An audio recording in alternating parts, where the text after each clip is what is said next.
Bismillahirrahmanirrahim. Assalamualaikum warahmatullahi wabarakatuh. Saya Yeni Teri Lestari, perwakilan dari kelompok 4, akan memaparkan salah satu kegawat daruratan maternal dan neonatal, yaitu preeklamsi berat. Tugas ini diajukan untuk memenuhi salah satu tugas dari dosen kami, yaitu Dr. Intan Renata Silitonga.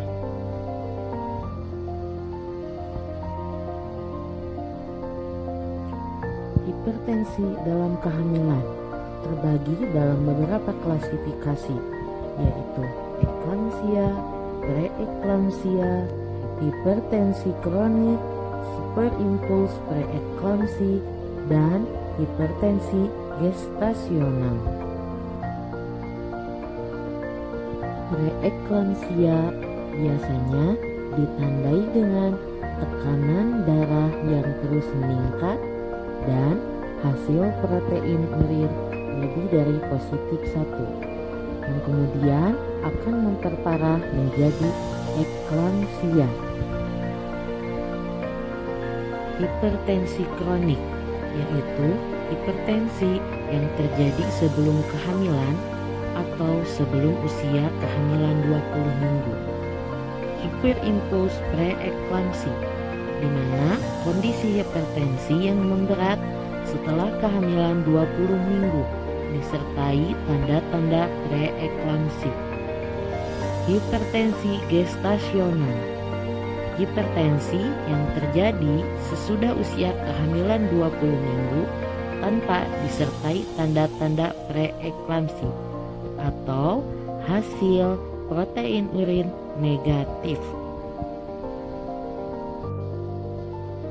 Di bawah ini ada beberapa gejala preeklamsia. Yang pertama yaitu sakit kepala berat, gangguan penglihatan seperti pandangan kabur atau sensitif terhadap cahaya. Tanda yang kedua, biasanya ibu hamil mengalami nyeri di ulu hati atau perut kanan atas dan merasakan pusing, lemas, mual, dan juga muntah. Gejala yang ketiga biasanya ditandai dengan bengkak pada tungkai, tangan, wajah, dan beberapa bagian tubuh lainnya, serta berat badan naik secara tiba-tiba. Dikatakan seorang ibu hamil mengalami preeklamsia berat apabila tekanan darah lebih dari 160/110 mmHg, serum kreatinin lebih dari 1,1 mg/dl, peningkatan enzim hati lebih 2 kali, nyeri kepala, gangguan penglihatan, nyeri epigastrium, edema paru, protein urin positif 1 atau lebih, dan trombosit kurang dari 100.000. Pendiagnosaan preeklamsia ditunjang dengan beberapa pemeriksaan. Yang pertama yaitu dengan tes urin untuk mengetahui kadar protein dalam urin. Yang kedua dilakukan dengan pemeriksaan tes darah untuk memeriksa fungsi hati, ginjal, dan jumlah trombosit darah pada ibu hamil. Yang ketiga yaitu dilakukan pemeriksaan dengan USG atau ultrasonografi yang berguna untuk mengukur efisiensi aliran darah ke plasenta. Kemudian yang keempat yaitu pemeriksaan NST atau CTG untuk mengukur detak jantung janin saat bergerak di dalam kandungan ibu hamil. Pada kasus preeklamsi, sampai sekarang belum diketahui penyebab pastinya. Namun, beberapa faktor pendukung terjadinya preeklamsi yaitu diantaranya primigravida, hamil pada usia kurang dari 20 tahun atau pada usia lebih dari 40 tahun, hamil lebih dari satu bayi atau gemeli, triplet, dan lain-lain. Ibu dengan menderita diabetes mellitus, ibu yang menderita penyakit ginjal, dan ibu yang menderita hipertensi sebelum hamil atau pada kehamilan sebelumnya.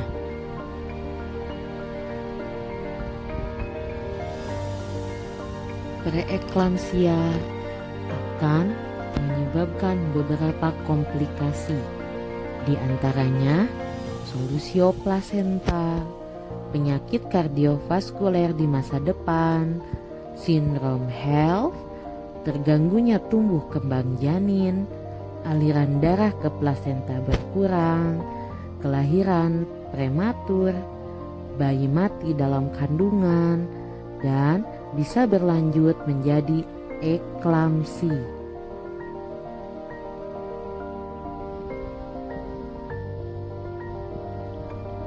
Ada beberapa upaya yang bisa dilakukan oleh calon ibu dan ibu hamil guna menurunkan resiko terjadinya preeklamsia. Yang pertama, yaitu ibu melakukan kontrol rutin selama kehamilan yang bertujuan untuk mengontrol tekanan darah dan gula darah jika ibu hamil menderita hipertensi dan diabetes.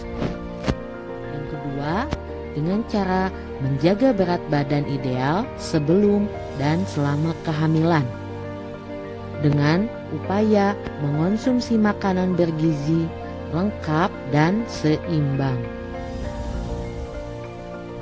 Yang ketiga, yaitu ibu hamil mengusahakan untuk membatasi konsumsi makanan tinggi garam. Kemudian, ibu hamil tidak merokok dan tidak mengonsumsi minuman beralkohol. Berolahraga rutin baik sebelum maupun selama kehamilan. Mengonsumsi suplemen vitamin dan mineral sesuai saran dokter.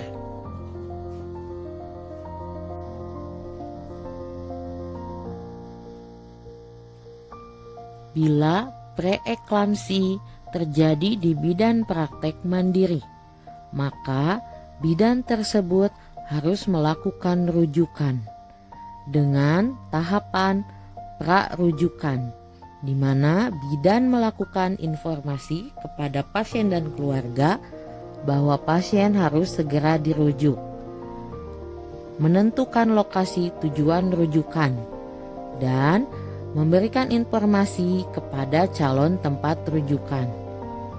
Kedua, yaitu proses rujukan. Bidan melakukan stabilisasi pra-rujukan, transportasi yang cepat dan tepat, dan bidan melakukan pendampingan.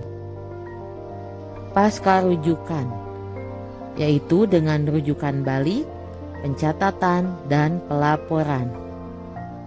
Perlu diingat bahwa ibu hamil dengan preeklamsi hampir 50% akan berkembang menjadi eklamsia.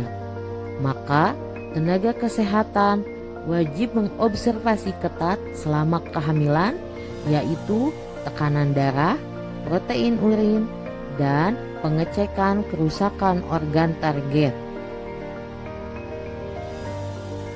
Penata laksanaan preeklamsia. Preeklamsia apabila terjadi pada usia kehamilan kurang dari 37 minggu, maka dilakukan perawatan poliklinik, yaitu dengan kontrol, evaluasi, cek laboratorium, dan evaluasi kondisi janin. Apabila setelah dilakukan perawatan poliklinik ada terjadi perburukan maternal maupun neonatal, maka dilakukan protokol preeklamsia berat. Namun apabila preeklamsi terjadi pada usia kehamilan lebih dari 37 minggu, maka dilakukan terminasi kehamilan.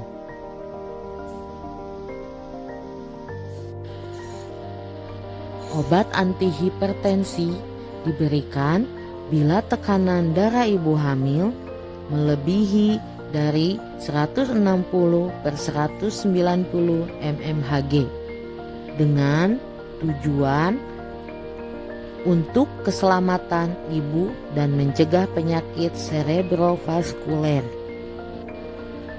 Pemberian antihipertensi pilihan pertama biasanya dokter memberikan nifedipin oral, hidralazin, dan labetalol parenteral. Alternatif, apabila antihipertensi pertama tidak ada, maka bisa diberikan nitrogliserin, metildopa, labetalol.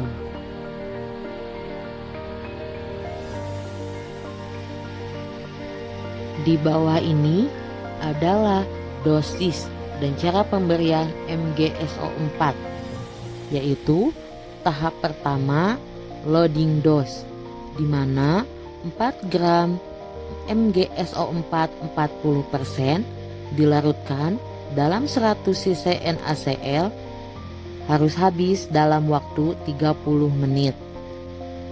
Yang kedua, dilakukan maintenance dose, yaitu 6 gram MgSO4 40% dalam 500 cc ringelaktat selama 6 jam. Tapi bidan atau tenaga kesehatan harus tetap mengawasi volume urin, frekuensi napas, dan refleks patella setiap jam. Pastikan tidak ada tanda-tanda intoksikasi magnesium pada setiap pemberian MgSO4 ulangan. Bila ada kejang, maka diberikan 2 gram MgSO4 40% IV.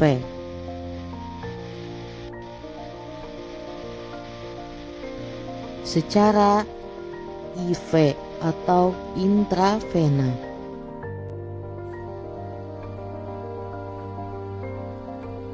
Magnesium sulfat merupakan pilihan utama pada pasien preeklamsia berat dibanding diazepam atau phenytoin untuk mencegah terjadinya kejang atau kejang berulang.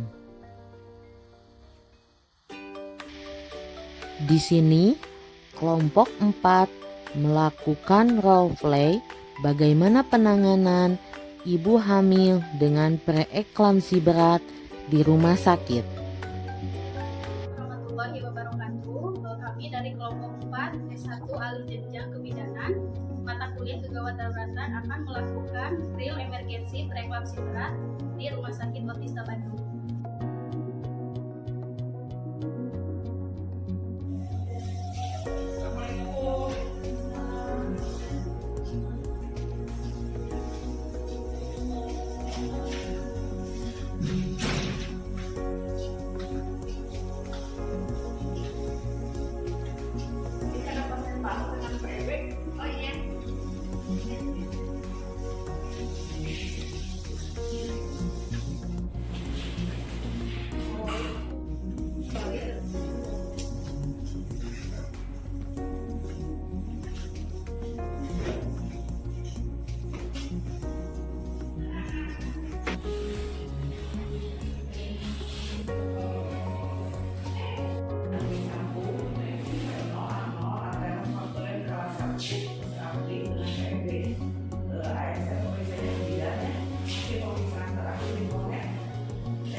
Bukan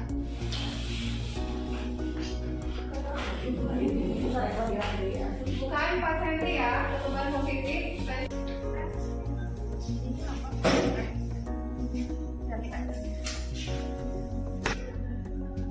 Assalamualaikum dok, ini ada pasien G1 Penol Anol atau faktorial bawah 1 dengan tensi 170/100, protein urin positif 2.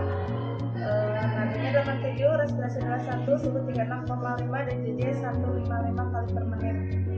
Bagaimana dok? Oh iya, siap.